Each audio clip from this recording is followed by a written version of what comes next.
फायान की भारत यात्रा। किसी भी व्यक्ति की गरिमा और उसके व्यक्तित्व की विशालता को सराहने के लिए प्रायः कहा जाता है कि वह समुद्र जैसा गंभीर और विशाल हृदय है।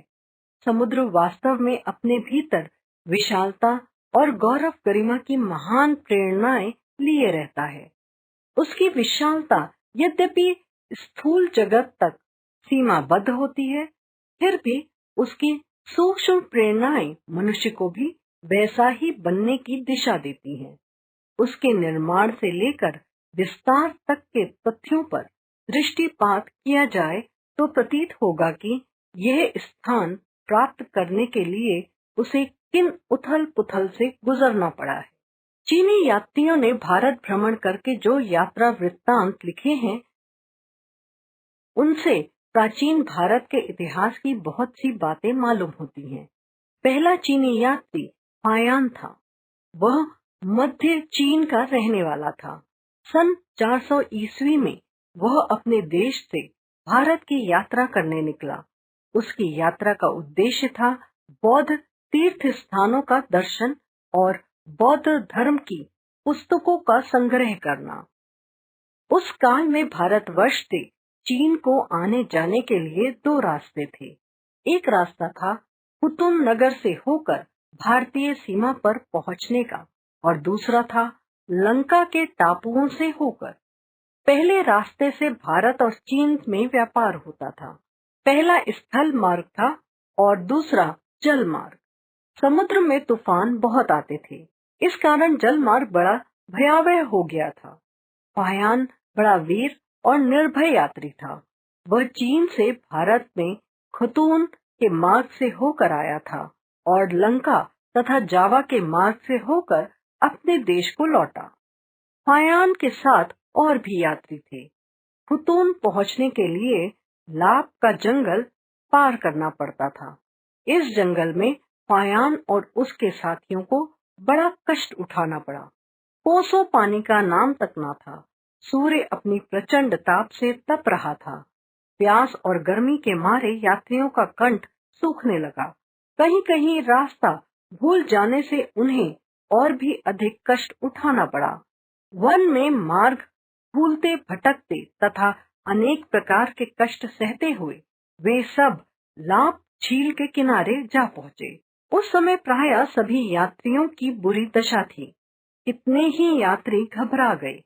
उन्होंने अब आगे बढ़ने का विचार छोड़ दिया, परंतु फायान बड़े धैर्य से भारत यात्रा पूरी करने के अपने विचार पर अटल रहा। वह मार्ग के कष्टों को झेलकर अपने कुछ साथियों के साथ आगे बढ़ता गया। फायान 2 महीने में खतून पहुंच गया। वहां लोगों ने उसकी बड़ी आवभगत की। उस काल में खतून हरा भरा और संपन्न बौद्ध राज्य था। आज तो यह राज्य उजाड़ हो गया है, परंतु प्राचीन महलों, स्तूपों, बागों और विहारों के खंडहरों के रूप में उस राज्य की समृद्धि के चिन्ह आज भी पाए जाते हैं। खतून से चलकर फायान काबुल पहुंचा। काबुल से वह स्वाग, गंधार और तक्षशिला, पेशावर आया। उसने वहां बहुत ऊंचा और सुंदर बौद्ध स्तूप देखा। आगे चलकर उसने सिंधु नदी पार की और मथुरा पहुंचा। मथुरा का वर्णन करते हुए उसने लिखा, मथुरा में यमुना के दोनों किनारों पर 20 संघाराम हैं। उनमें लगभग 30,000 साधु निवास करते हैं। बौद्ध धर्म का अधिक प्रचार है। आगे चलकर फायान लिखता है, राजपुताने के राजा बौद्ध हैं। दक्षिण की ओर जो देश है वह मध्य प्रदेश कहलाता है। इस देश की जलवायु ना बहुत गर्म है ना बहुत ठंडी। बर्फ या कोहरे की अधिकता नहीं है। प्रजा सुखी है। लोगों को कर अधिक नहीं देना पड़ता। शासक लोग अत्याचार नहीं करते। किसानों को अपनी उपज का एक निश्चित भाग राजा को देना पड़ता है। लोग इच्छानुसार चाहे जहां घूम फिर सकने के लिए स्वतंत्र हैं। अपराधी को उसके अपराध के अनुसार भारी या हल्का दंड दिया जाता है।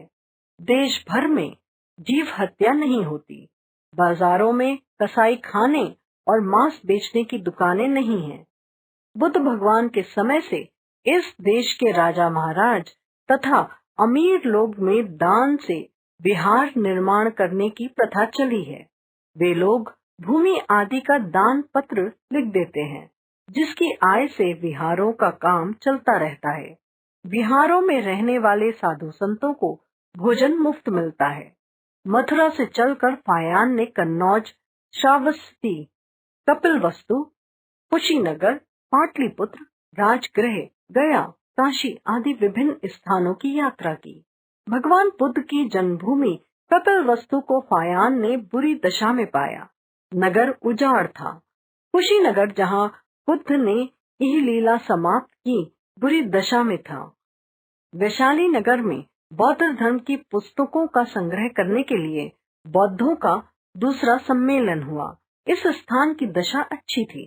पाटलिपुत्र, पटना का वर्णन करते हुए फायान ने लिखा, पाटलिपुत्र का पुराना राजमहल बड़ा अद्भुत है। उसके निर्माण में बड़े बड़े पत्थरों से काम लिया गया है। मनुष्य के हाथों से वह न बना होगा। उसमें लगभग 600-700 साधु रहते हैं। दूसरे महीने के 8वें दिन यहाँ एक उत्सव होता है। उस अवसर पर 4 पहियों का एक रथ बनाया जाता है। रथ पर 5 खंडों का बना हुआ एक मंदिर रखा जाता है। मंदिर बहुत सजा हुआ रहता है। उसमें भगवान बुद्ध की एक मूर्ति स्थापित की जाती है। इसी प्रकार से 30 रथ तैयार किए जाते हैं। यह उत्सव बड़े समारोह से मनाया जाता है। धनी लोगों ने नगर में असहाय रोगियों की चिकित्सा के लिए औषधालय खोल रखे हैं।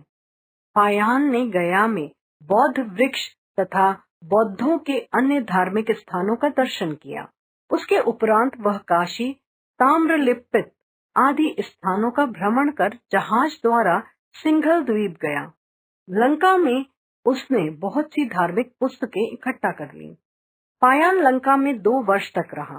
भारत की तरह वहाँ भी उसने बौद्ध धर्म का बड़ा उत्कर्ष देखा।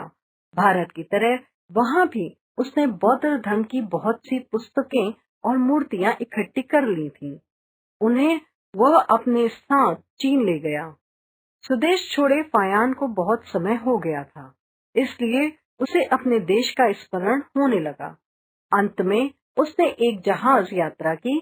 वह अनेक कठिनाइयां उठाता हुआ अपने देश को चल पड़ा और 8 दिन की लंबी यात्रा के उपरांत दक्षिणी चीन में समुद्री तट पर सकुशल पहुंच गया। भारत यात्रा करके फायान ने स्वयं को धन्य समझा। उससे आज भी प्रत्येक भारतीय का मस्तक गौरव से ऊंचा हो उठता है।